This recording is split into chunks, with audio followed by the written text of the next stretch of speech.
We're excited to have our company founder and lead web content management analyst, Tony Byrne, on the line. He'll be joining us shortly. My name is Scott Dill. I'm on the business development team here with Real Story Group, and what we're going to do today is walk through some of our latest research findings on web content management technology, and also show you some of the tools that we've developed to help create customized quadrants that are based on your specific use cases, goals, and strategic considerations. It's a very exciting week for us when it comes to web content management technology, as tomorrow we'll be having the first of our subscriber-only vendor smackdowns, where we take a look at Adobe versus Sitecore versus Drupal and do a real deep dive comparison of those three products and how they stack up against one another. For today's webinar, if you have questions, please feel free to enter those into the questions tab in your GoToMeeting, and we'll get to those either during the presentation or at the very end. For all the attendees here today, you'll be getting the slide within the next couple of days, and then for our subscribers on the line, the recording will be available to you in your subscriber library a little bit later this week. For those that are new to Real Story Group, welcome, and really appreciate you taking some time to spend a few moments looking at our specialties here when it comes to a digital workplace and digital marketing technology. These are our coverage areas, and we evaluate over 150 products from about 100 vendors, and those are represented in the different subway lines on the map you see in front of you. What's different about our firm versus some other research organizations you may have dealt with in the past is that we don't do any work for the vendors that we evaluate. So we don't speak at their events, we don't advise them on their strategy, we really won't even accept a cup of coffee from them. And so our primary goal as an organization is to help you make smart technology choices. And how we do that is in a couple of different ways. First, we offer a product that's called Real Score, where you can measure the effectiveness of your current people, process, and technology, and then really benchmark yourselves against other peers within your industry, as well as against companies from all industries. And working with our analyst team, we can provide you some analysis on where the business can improve, and then help to develop a roadmap on how best to proceed moving forward. We've also got detailed research on, in this particular market, web content management technology. We have 34 vendors that we evaluate in this space and provide you with detailed analysis of their strengths and weaknesses.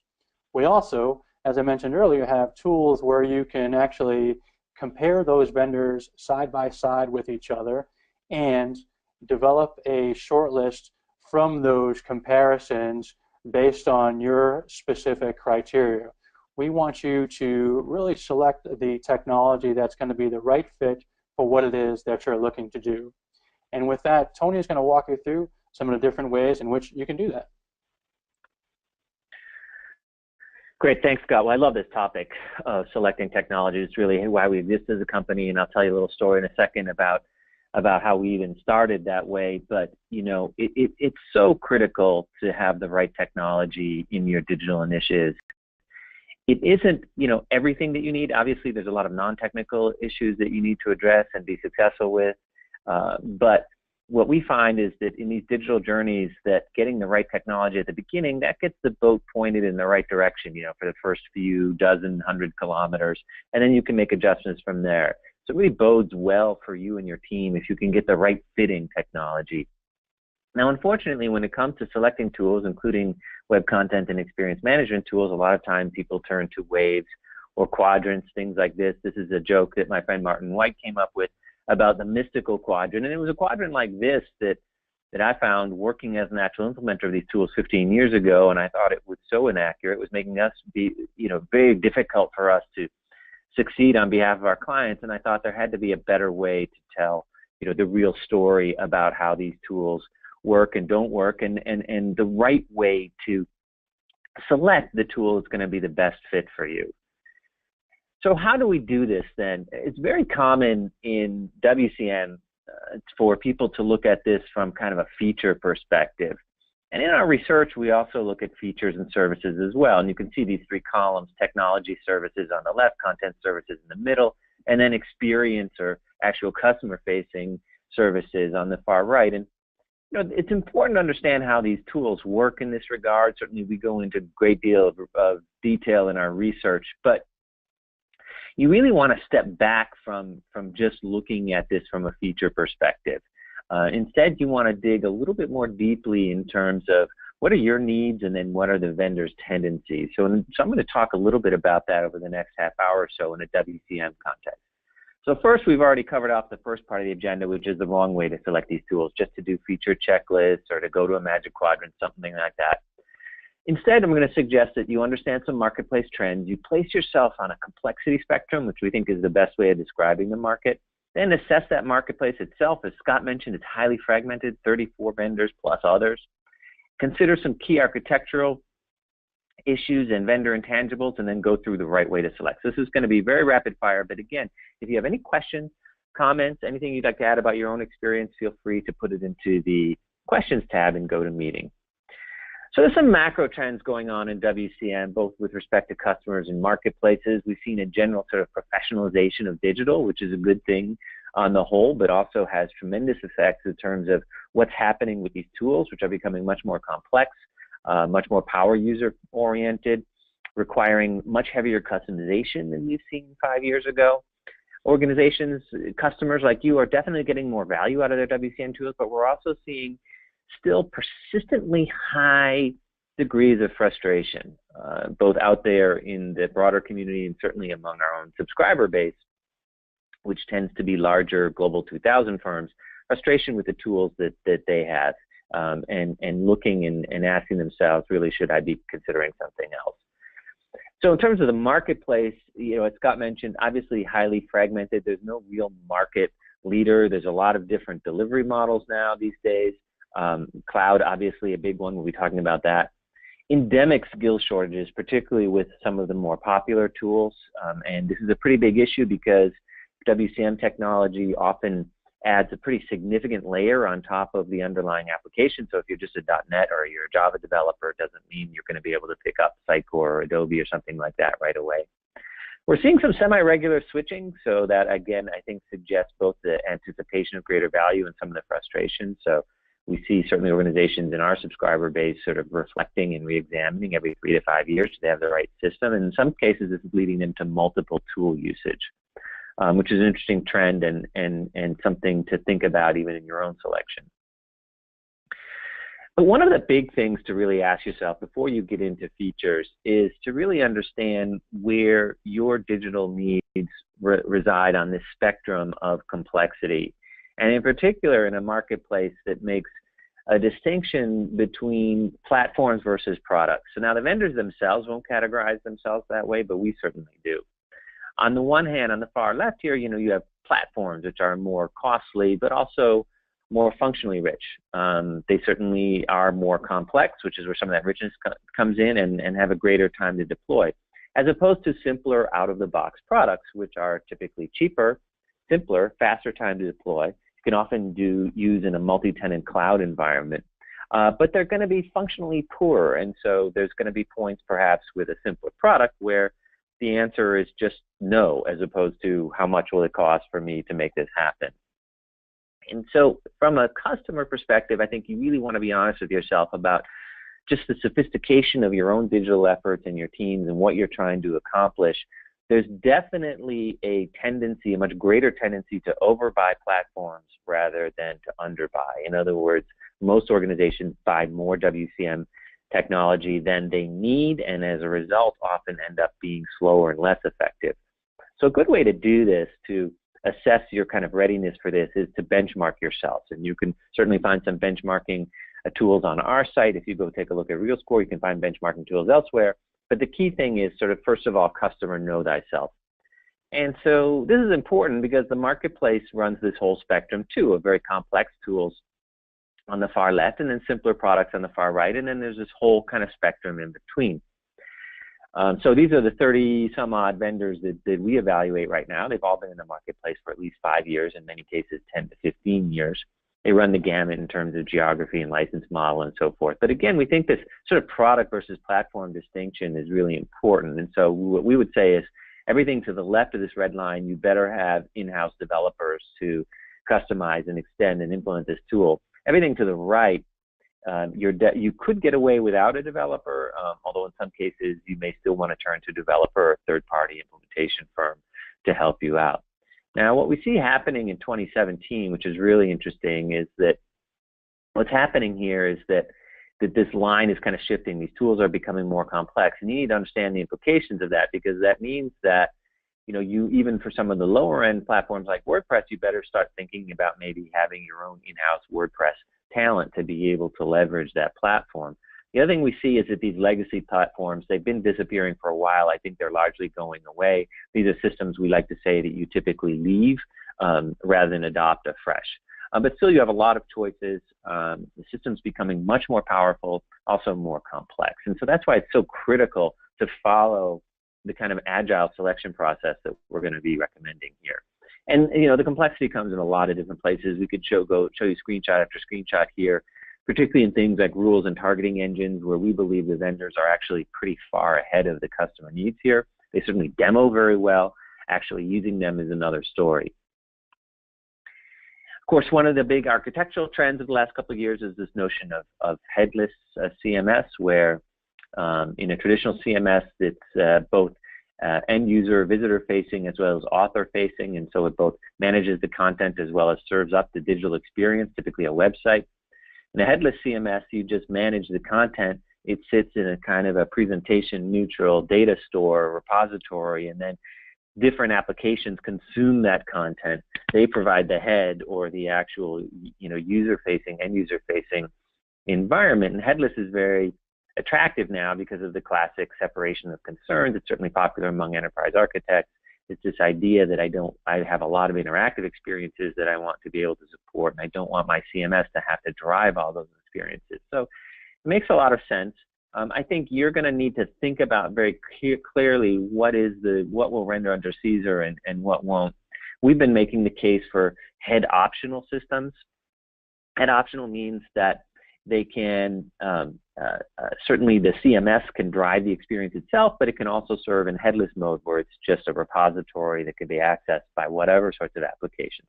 So if you look at this diagram here, which is our customer-centric view of the digital world, where the customer's at the middle and there's certain journeys they want to pursue, those journeys can take them out to a variety of different platforms that you, the enterprise, need to provide, from customer support to e-commerce to social engagement to media and asset management. And so headless CMS allows you to feed content into all of those different channels. Some of the challenges you run into, though, from headless is understanding just where all this content is getting used, difficulties around preview and simulation, and how do you syndicate entire experiences as opposed to just the content itself. The vendors haven't quite figured this all out yet, so these are still kind of early days, and again is another reason why you need to be very careful to, on the one hand, sure, have an architectural model in your own mind, but on the other hand, to really understand that that you never want to be too pure about that. Where is the technology and where are your business needs, and it could be that what you really want is something that's more sort of head optional rather than headless per se. Here's one of the challenges of multi-channel preview. Some vendors are beginning to do this better than others now, but clearly there's some work that needs to get done here. If I've got content that's being sent from my CMS to all these different sorts of applications, but still as a marketer and as a communicator, we still want to kind of understand, okay, what is this going to look like if I change this image, if I change this text? What are the downstream implications? Still a challenge for the industry. Now, of course, the other big architectural issue is cloud. And so you see here a spectrum of different possibilities as far as deployment, from traditional IT to infrastructure as a service, so on-prem to infrastructure as a service, platform as a service, and then multi-tenant, typically multi-tenant software as a service that's completely managed by the vendor. Software as a service works at the product end of the spectrum. What we've seen from the mid-market and above is more of an interest in being able to manage the application itself. And so there's a real interest now in platform as a service. Many vendors themselves are coming up with their own Paas environments. There's pros and cons to having your vendor do that. But you need to understand whether it's platform as a service or infrastructure as a service, what are you actually going to be responsible for? So here's some key questions that you want to understand. One of the interesting things, particularly in a Paas environment, is who gets to push configurations and code into production. If it's the vendor, then you definitely have to be thinking about just how agile you can be there. Of course, who's responsible for what tier in the stack? And is the person or the firm that's supplying this Paas service, if they're a software vendor, are they really experienced at delivering a 24/7 service? Maybe in that case, you might actually be better off working maybe more with an infrastructure as a service player that sort of does this full on. So, there's a lot of questions here for you to understand, but clearly you have more choices than ever as far as cloud, and really digging into who's going to own what, who gets to push what rights do you have relative to the supplier is really critical in your decision making here. Now, if you want to know about all these vendors, of course, you can check out our research, download a sample of our WCM research, and we get into all the nitty-gritty about not just their different features, but also which are the use cases that they support and how do they address this whole question of cloudability. So obviously, the last thing that you want to do before you go out there is to make sure that whether you use RSG or not, that you want to make sure that you've done your due diligence about just where the vendors have been, where they're going, what they're strong at, what they're weak at, so that you're not wasting your time looking at tools that aren't going to be a good fit for you. So then we get into, okay, what's the best way to select these tools? And the word that we use a lot around this is an agile selection approach. Now, I know the term agile sometimes gets overused, sometimes gets misused, sometimes it doesn't have the greatest connotation, but we're using it really here in the broadest tenets of agile. Specifically, some of the key concepts here, that the decision should be team-based, that it should be test-based, that you want to iterate to get to the final result, and that you want to adapt along the way. And that's really important because we see a lot of organizations, they're under great stress to get all their requirements right up front and not miss a thing. And that puts a lot of pressure and time delays on your selection process. Whereas if you decide that you're going to put together a team and you make a test base and you're going to iterate, your requirements don't have to be perfect. They don't have to be 100% realistic at first. They just have to be good enough to get to the next phase of the selection process. And then you can adapt along the way as you learn about yourself and you learn about the tools. So it takes a lot of stress out of it and also helps guarantee that you're going to have a decision that was based on empirical results as opposed to guesswork. So let's go into that in a little bit more detail. The first thing you want to do is build an interdisciplinary selection team. It should be led by a business, both business champion and a business chair to the team, but you want to make sure that IT is also well represented. In fact, different IT constituencies from security to systems, potentially database, certainly developers, very important in this space, especially as the tools become more platform-like. On the business side, of course, you have marketing, communications, certainly designers, product managers, project managers, others, all key constituents. So one of the first things we do when a subscriber comes to us for advice is we sort of ask, well, what kind of a team have you put together, and really probe, is that sort of the right team to have? And again, you want to take this agile approach. So this ideally starts with looking at maybe kind of a longish short list. So these might be vendors you've heard of on your radar, others have recommended. And ideally, you whittle that down to a shorter list of maybe 6 to 8. You can certainly use research to do that. We'll talk about some tools that can help you get there. The key thing in this phase that we'll talk about in a minute is that when you develop an RFP, it's not just a laundry list of requirements, but it's actually, you build it off testable narrative use cases so that the vendors are demoing how you're actually going to use this tool. Same thing for the demos. So you whittle down to the demo phase, bring 3 or 4 vendors in. They're demoing your scripts, not their scripts. And finally, maybe most importantly, what you want to have at the end is a bake-off or proof of concept with 1, but ideally 2 vendors where you actually get hands-on with the tool. So they're not actually demoing it for you per se. You actually take a day of training and you demo some of the prototypes that they've developed. And that's the best way to really try before you buy. You learn about the tool, you learn about the vendor, you learn about yourself, and it gives you the best opportunity to make the right choice. So getting to that short list, I think there's a tendency to do a lot of this sort of filtering criteria, and it is important. What region are you in, and does the vendor have a footprint in that region? Are there licensing models that you care about? What are the technologies maybe that you know, and certainly delivery models? My wish for you is that, with the possible exception of regions, that you not overweight this too much. Certainly we see a lot of convergence of licensing models between commercial and open source. In terms of the technologies, we're seeing more sort of REST-based APIs and other sorts of things. And so my wish for you is that you not foreclose on too many options at the beginning, but clearly these are useful filtering mechanisms, and we include these in our own real quadrant decision tool as well. We allow you to filter by this criteria. But the most important thing to look at are what are the actual usage scenarios. And so this is a really useful way of looking at what is a vendor good at or not good at. So this is our evaluation of OpenText, formerly Autonomy Interwoven Team Site. And what we did here was, and we do this in all of our research, is take 10 sort of canonical use cases for web content management and then said, all right, is this product particularly good at it? And it turns out that this, in the case of Team Site, obviously not a particularly strong tool. We really look at it as being acceptable mostly for mobile optimized experiences. For almost anything else you're going to do, it may not be a good fit. But this is a way of kind of dividing up the marketplace based on what the vendors do, and most importantly, what is it that they do well? Where are they a good fit, right? So this is really all about getting to the right fit. But then there's a series of strategic intangibles that are important as well. In particular, one of the things that we look at very deeply in our research is the vendor and product ecosystem.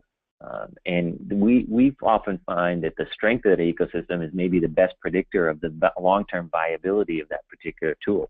A better predictor, in fact, than just the vendor size, because big vendors like Microsoft can change their mind very quickly.